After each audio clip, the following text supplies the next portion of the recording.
Hey y'all, welcome back to my channel. Who would have believed I was American just like based off of that introduction? Anyways, hey guys, it's like 5:45. I'm taking a wild guess. How close am I? Oh, it's 5:52. I could have just lied to you and said it was 5:45 though, and you never would have known. Hello, I just thought I'd give a little brief explanation before this video starts. The first half of the video is like actual like revision tips, like for like how to revise if you literally don't know how to revise, like. And the second half of the video is like how to stay motivated, like organization and like motivation tips for like revision. So if you want to watch the whole way through, then that is like my complete guide. But yeah, if you want to know more about like the motivation bit, then I'll put the time on the screen where I start talking about that. So yeah, enjoy guys. Okay, sorry guys, that skipped to quite a this is like an abrupt skip of like theme and setting and just everything that's going on in this video. Today's video is basically going to be about my like revision tips, because I get a lot of, not even revision tips, okay, first of all, let me just say, not saying this works for everyone, not saying it's going to get you A stars. It's just general stuff that I did for people that maybe like just have no idea where to start or like what to do and they want to take it seriously. And then I've also just got like general advice, like not even just like things that are like actual like methods and techniques. But yeah, okay, basically, let's get into it. So as you guys know, I think I got fairly good GCSEs. Like a lot of people like gas me up a little bit too much because I don't think I did that well. Like I think people could do a lot better and did do a lot better. But for me, if any of you guys, which I'm sure a lot of you have come from that video of me doing that SATs test, you guys know that my knowledge is not like, I'm not naturally gifted. Let's just say that, okay?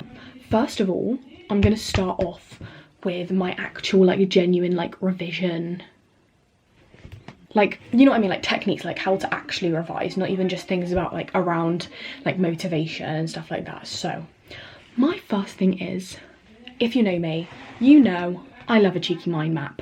Mind maps are so good for no matter what you do, it's just good, okay? Make a mind map because they are so useful. Like any sort of like visual, like, and this is another point that's actually on my list, but any sort of visual diagrams are so good for like getting things into your long-term memory. Mind maps are the way to go. I'll give you some examples of just ways you can do a mind map. Like, okay, let's go with this. So say you have like a large topic and you want to get some like revision done really quickly for something that's quite big that you can't really like. I would say mind maps is more like breadth and not depth, if you know what I mean. Like if you want to just get loads of like the basic stuff down into your mind before going deeper into it, mind maps are good because you can just kind of like get it done without like, do you know what I mean? You know what I'm trying to say. So for example, if any of you guys do psychology, you will recognize good old approaches.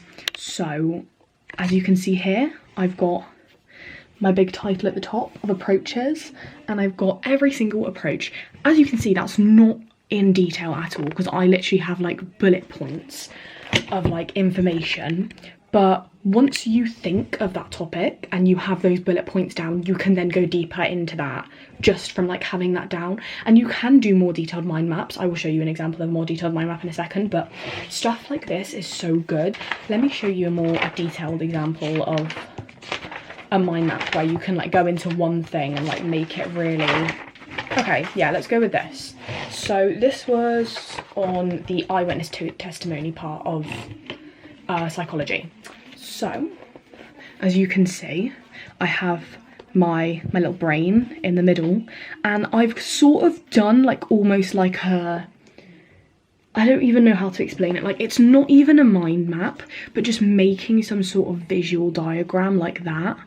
Like, do you see, I hope you guys kind of see what's going on here. Like, it's not a mind map because there's not really lines coming out of it. There are some lines coming out of it, but it is literally just like a big like information board, which I've kind of like took my twist of a mind map onto. Go, here's another example of my amazing mind maps. I've got the 2-process model and cognitive approach, and I'm sure in some like subjects it's more useful than in others. Like you can't really make a mind map for maths, I understand that. Yeah, so like leading on from like talking about mind maps, I think any sort of visual diagrams are just really good. Like, when I mean diagrams, I mean any sort of like, and I'm not saying you have to be an artist, but making your work look nice, like in a well presented, organised like way. And it doesn't have to take you ages. Like, it literally can just be like writing a bit neater, like organising your paragraphs nicely on your page. Like, for an example, literally look at this. Like, I just did a table.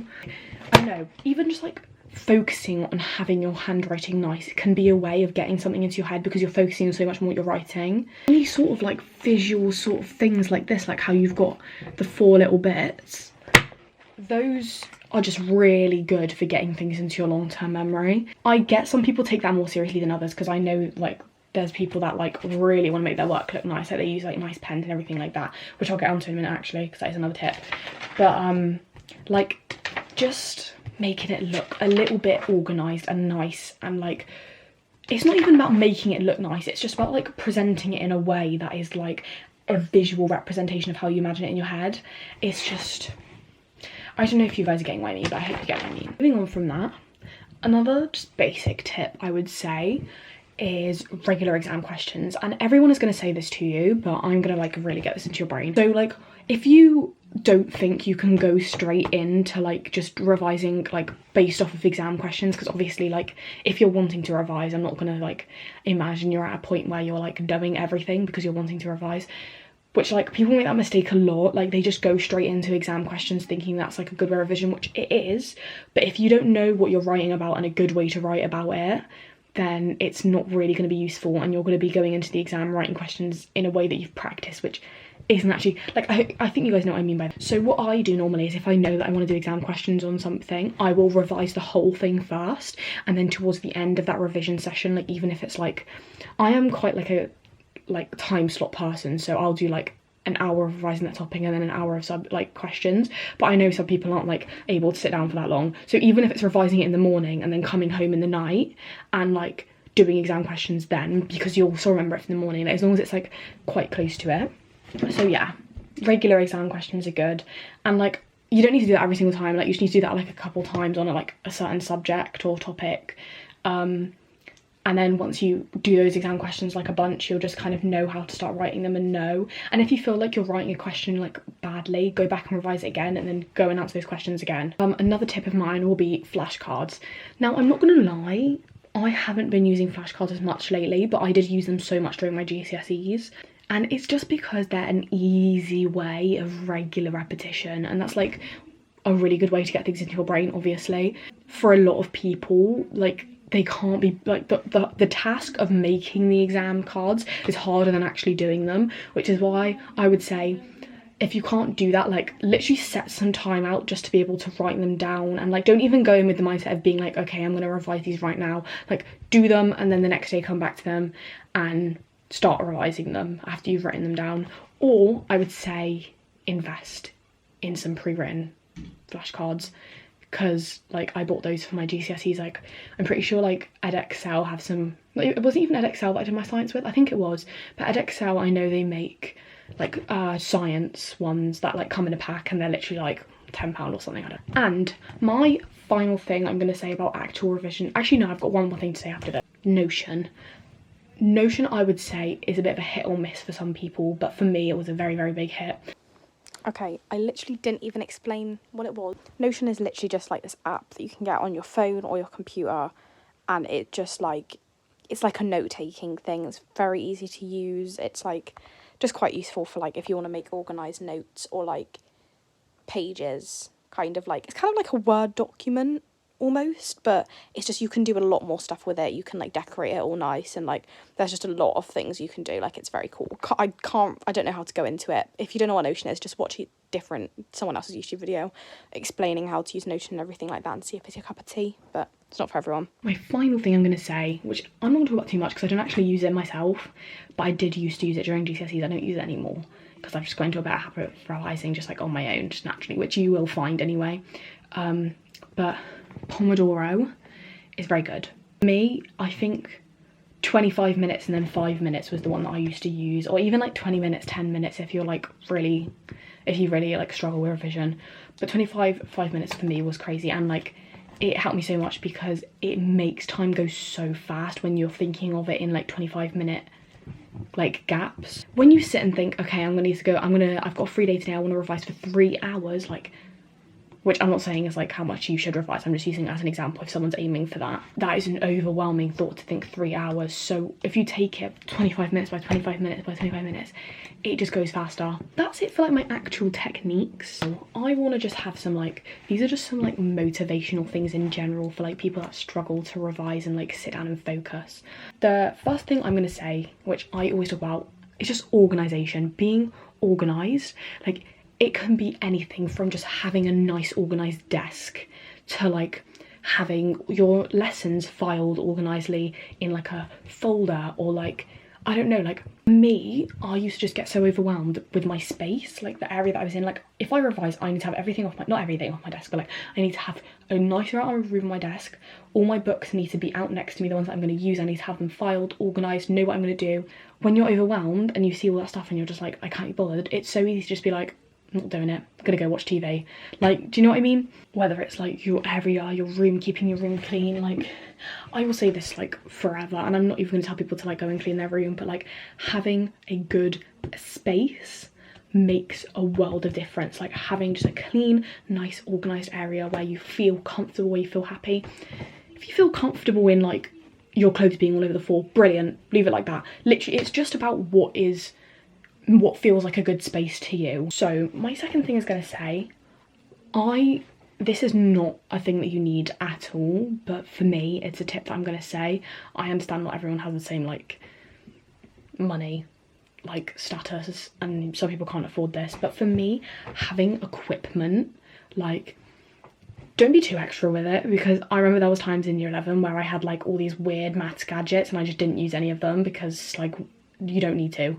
But having good, like, nice stationery, and I don't mean like nice by like nice, but like having like a bunch of pens out on your desk, like in like a little pot or something, like having a rubber, having things accessible to you can be so much more motivating. And like for some people, stationery is a big thing. Like as I was saying earlier, some people like to like really decorate their work, and like that's brilliant, like that's great. It just is whatever works best for you. So like if having really nice fancy stationery that's pink and fluffy is what's going to motivate you to do your work, go and get that pink fluffy pen. Do you know what I mean? I remember in year 11 I had this really nice inky pen, like, you know those inky pens that you get, they're like really nice and inky, like if you wipe them it will like go all over the page, and it made me do so much English. Like I was writing paragraphs on paragraphs because I loved writing with the pen. Yeah, another thing is just making it fun for yourself, like making it something that you can look forward to, which is crazy because I know revision can be a really stressful thing for some people. It's literally just about like working your way up from the bottom and like taking it step by step, because for me some things were really challenging to revise, and teachers make it sound like if you struggle with something that's one thing you should be revising, but like no, if you enjoy revising a certain subject and that's what you're passionate about and that's what you want to do well in, revise that, and then later on you can like challenge like maths paper 2 that you don't like. I used to do this thing where I used to get like hot topics that I didn't like, I hated them and I was really bad at them and I struggled with them a lot, and I would do them first, like in my little revision session, because I was like, oh, I'll just get it out the way, I'll get it over and done with so I don't have to do it again. Worst idea ever. Don't do that ever, because I would be crying in like 10 minutes. I'd be like, oh, I can't do it anymore, I give up, I'm frustrated, I'm angry, and I'm not in the mood to revise anymore because I've got annoyed in that one situation. Do you know what I mean? Don't do that. Save the hardest thing till last. Do loads of stuff at the start that like you're kind of comfortable with, start working your way up.